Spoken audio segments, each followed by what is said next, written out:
Reka mbasuhuze kandi cyane. Kera abanyeshuri batahaga iwabo batahaga bitegeye, bikoreye ibikapu, mare na matera. Imvura yagwa cyangwa itagwa, amaguru abantu bayabangiraga ingata bataha. Gutegera abanyeshuri bataha iwabo, ndetse abenshi bakagera iwabo mu bunyoni bwa mu gitondo butaranacya neza, byaba byarakemuye ikibazo mu burezi bw'uyu munsi? Ese byatanze igisubizo gikwiye neza? Uyu munsi tugiye kuvuga ku ngingo ikomeye cyane mu burezi.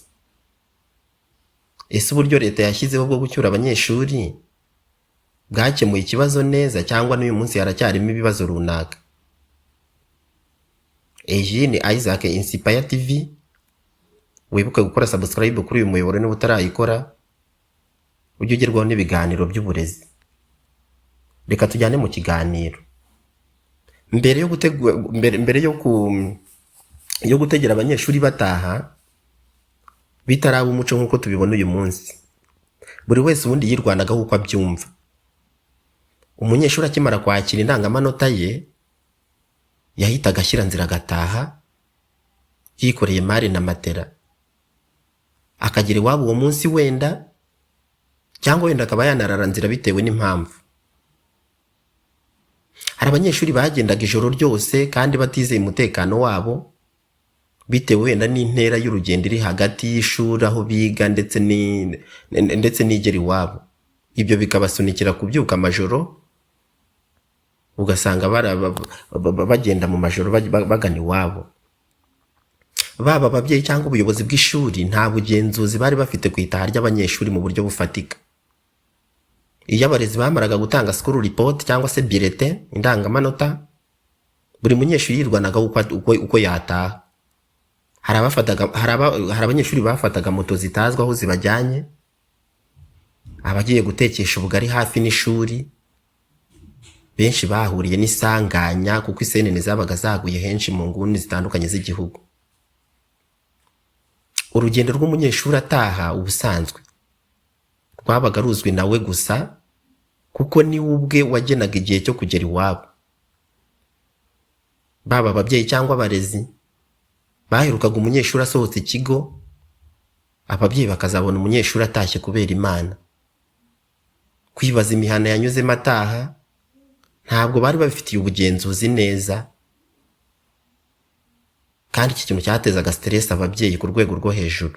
Abarezi nta bundi bubasha bari bafite wenda bwo gukurikirana iki kintu, uretse gusezerera abanyeshuri. Muri make, buri mwana yari yizimiza ikicyura.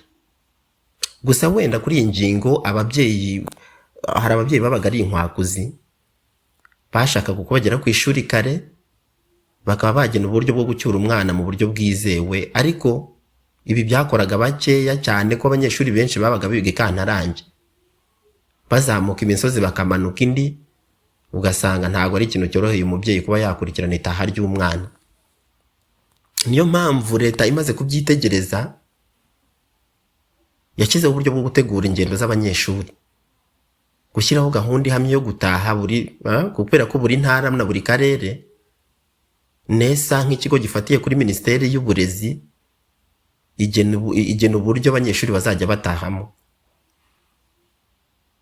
Kugenzura ingendo z'abanyeshuri muri iki gihe, ingendo zifite aho ingendo cyangwa se ingendo zitandukanye z'abanyeshuri nyine zikorwa mu buryo bwizewe, kuko n'inzego zifite aho zihurira n'uburezi zose zihagurukira itaha ry'abanyeshuri, ugasanga zabishyizeho umutima.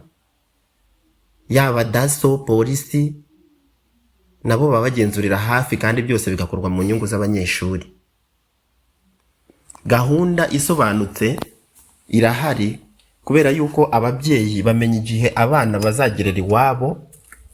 Nta kajagari nka ka kera usanga muri iki gihe mu itaha ry'abanyeshuri, kuko binyuze mu matangazo ku mbuga nkoranyambaga zitandukanye, ababyeyi muri rusange baba bahawe amakuru kandi kare.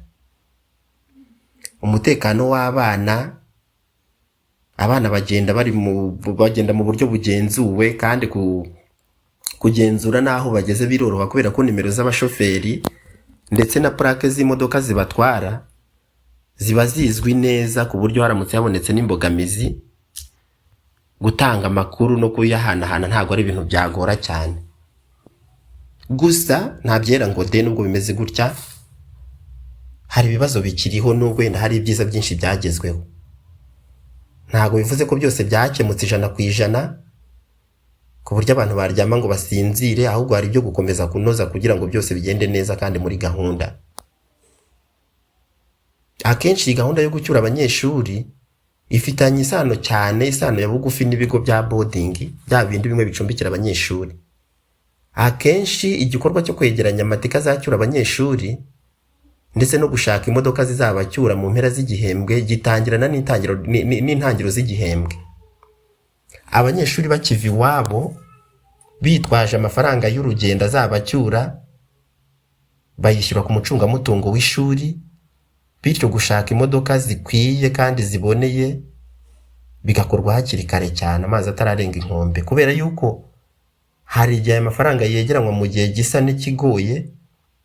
Wakora ku majansi acyura abanyeshuri cyangwa se atwara abantu akakubwira ko imodoka zabaye booked kera cyangwa se imodoka zafashwe, ugasanga ubuyobozi bw'ishuri buri gukarakara bushaka aho bwakwishyura ayo mafaranga ngo abanyeshuri bazataha, ibintu bikayoberana. Gusa kuri iyi ngingo hari ababyeyi batarabyumva neza, usanga bishyura amafaranga y'urugendo ku munsi ubanziriza wo gutaha. Ukaba wakwibaza n'imodoka zishyurwa umunsi abana bazatahaho, nyamara nta nubwo ariko bigenda kuko bisaba gukora booking hakiri kare cyane. Iki ababyeyi bakimenye binorohereza ubuyobozi bw'ishuri muri ya mikoranire myiza, abana nabo bakaba bataha mu mutekano wuzuye kandi neza. Ikindi nuko hari aho gahunda itubahirizwa neza, imodoka zigatinda kugera ku mashuri, abanyeshuri bagategereza igihe kirekire cyane, byaba ngombwa bakaba banarara kandi babishyizemo gutaha iwabo. Kuri iyi ngingo abashoferi nabo bakwiye kwikubita agashyi bakikosora, kandi rwose baragakwiye. Itumanaho cyangwa communication nayo ikiri hasi, nubwo nesiba yakoze ibishoboka ikagaragaza ingendo z'abanyeshuri, ariko ababyeyi bamwe nta nubwo bamenya neza iyi gahunda. Ibigo by'amashuri nabyo bifite inshingano yo kumenyesha ababyeyi n'abanyeshuri itariki nyirizina yo gutaha, baba abanyeshuri bakanoza uburyo bw'imyiteguro ndetse n'ababyeyi bakitegura itaha ry'abana. Ibi byose bisaba gukomeza kunoza gahunda ndetse no gukorana neza. Amashuri acyura abanyeshuri mu gicuku, iki nacyo ni ikindi kitagaragara neza. Yego ibyago ntago biteguza, tubizi twese. Hibaza uko byagenda mu gihe wenda haba havutse ibyago muri iki gihe abanyeshuri bataha, bikaba wenda ibyago bikaba byaba butaranacya, wenda ngo inzego zibishinzwe zibashe gutabara, bibaye byiza kuko biri no mu nshingano kandi ni n'umuco. Hatabayeho kwikunda cyane yenda ko ibigo bitwara abagenzi akenshi baba bashaka kuva hano ngo bajye hariya, bigatuma ingendo zimwe zikorwa mu bicuku cyane. Habayeho gukora balance wenda mu gihe cyo gucyura abanyeshuri, bigakorwa mu masaha akwiye, bikaba byakoroshya ubutabazi, kuko isaha burya saa 8 z'ijoro ubusanzwe ntabwo ari isaha y'abana. Niba kuza ku ishuri babyuka hakeye bava iwabo, kukigutaha wenda kukigutaha wa munsi nyine wo gutaha, no kubera iki bataryama ngo baruhuke, wenda ngo bagire n'iwabo batafite amavunane ku mazi. No kugera iwabo burya butaracyo ubwabyo bishobora guteza ibyago byinshi, kandi kubirinda abanyeshuri byakunda habayeho gufatanya no kubyegereza umutima cyane. Gusa byose biva mu bufatanye bwa twese, ntabwo ari iby'umuntu umwe, ahubwo ni iby'inzego zitandukanye, baba ababyeyi bakabyumva neza, abarezi ndetse n'inzego zitandukanye. Icyakorwa rero hari ibyakorwa kugira ngo birusheho kuba byiza. Hari ibitekerezo byafasha kuri iyi ngingo: kongera imodoka wenda zihariye z'abanyeshuri, gushyiraho uburyo bugezweho bw'itumanaho cyangwa se bwo guhana amakuru, kwandika SMS, WhatsApp, kugenzura neza abatanga serivisi kuri iyi ngingo. Ibi byose iyo bikurikiranwe bitanga igisubizo kandi kirambye. Reka nsatire umusozo kuri iyi ngingo. yego uburyo bwo gucyura abanyeshuri bwakemuye byinshi cyane cyane ku bijyanye n'umutekano n'itegurwa ry'ingendo, ariko nanone ntabwo biratungana 100% ku buryo twakwicara kiri mwabo ngo tuvuge ko ibintu byagenze neza 100%. Hari ibikwiye kunozwa kandi buri wese akabigiramo uruhare. None se ubundi ubibona ute? Ese hari icyo wabonye cyahindutse cyangwa haracyari ibibazo ubona bikomeye?